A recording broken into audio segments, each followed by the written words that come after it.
ಪರಿಸರ ಸಂರಕ್ಷಣೆ ಬಹಳ ಮುಖ್ಯ. ಮನುಷ್ಯ ಅಥವಾ ಈ ಪ್ರಾಣಿ ಸಂಕುಲಕ್ಕೆ ಪರಿಸರ ಸಂರಕ್ಷಣೆ ಬಹಳ ಮುಖ್ಯ ಅಂತ ಹೇಳ್ತೇವೆ. ಪರಿಸರ ಸಂರಕ್ಷಣೆಯಲ್ಲಿ ಮಾನವನ ಪಾತ್ರ ಅನ್ನೋ ವಿಷಯ ಬಂದಾಗ ಇಂಡಿವಿಜುವಲ್ ಆಗಿ ನಾವು ಏನನ್ನು ಕಾಪಾಡಿಕೊಂಡ್ರೆ ಅಥವಾ ನಮ್ಮ ಇಂಡಿವಿಜುವಲ್ ರೆಸ್ಪಾನ್ಸಿಬಿಲಿಟಿನ ತಿಳ್ಕೊಂಡ್ರೆ ಒಳ್ಳೆಯದಾಗುತ್ತೆ ಅನ್ನೋ ಯೋಚನೆ ಮಾಡೋಣ.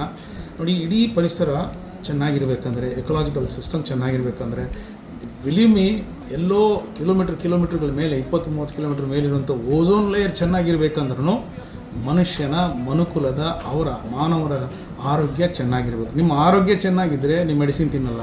ನೀವು ಮೆಡಿಸಿನ್ ತಿನ್ನಲ್ಲ ಅಂದರೆ all kinds of chemicals that are going to be consumed in the name of medicine will not be produced. So to produce those medicines we need to have a big poison circle. ಅದೊಂದು ದೊಡ್ಡ ವಿಷದ ವರ್ತುಲ ಅದು medicine ಅನ್ನೋದು. ಹಾಗಾಗಿ ನಿಮ್ಮ ಆರೋಗ್ಯ ಚೆನ್ನಾಗಿ ಇಟ್ಕೊಳ್ಳಿ. ನಿಮ್ಮ ಆರೋಗ್ಯ ಚೆನ್ನಾಗಿ ಇಟ್ಕೊಂಡ್ರೆ ಎಕಲಾಜಿಕಲ್ ಸಿಸ್ಟಮ್ ಚೆನ್ನಾಗಿರ್ತದೆ. ಅಲ್ಲಿ ನೀವು ಪಾಯ್ಸನ್ ಫೀಡ್ ಮಾಡೋದಿಲ್ಲ. ನಿಮ್ಮ ದೇಹಕ್ಕೂ ನೀವು ಫೀಡ್ ಮಾಡ್ತೀರಾ, ಮತ್ತು ನೀರು, ನೆಲ ಮತ್ತು ಗಾಳಿ ಎಲ್ಲ 3 ರೂಪದಲ್ಲೂ ಸಹ ನಾವು ಪಾಯ್ಸನ್ ಸರ್ಕಲಲ್ಲಿ ಎಂಟ್ರಿ ಆಗ್ತೇವೆ. So take care of your health, then I think that's better. For this what is important is that ಕಡಿಮೆ ಊಟ ಮಾಡಿ ಅಷ್ಟೇ. ನೀವು ಹೊಟ್ಟೆ ತುಂಬ ಊಟ ಮಾಡೋ ಪ್ರಯತ್ನ ದಯವಿಟ್ಟು ಮಾಡಬೇಡಿ. ಚಿಕ್ಕಂದಿನಿಂದ ಕೊನೆವರೆಗೂ ಸಹ ಊಟದ ಬಗ್ಗೆ ಗಮನ ಇರಲಿ.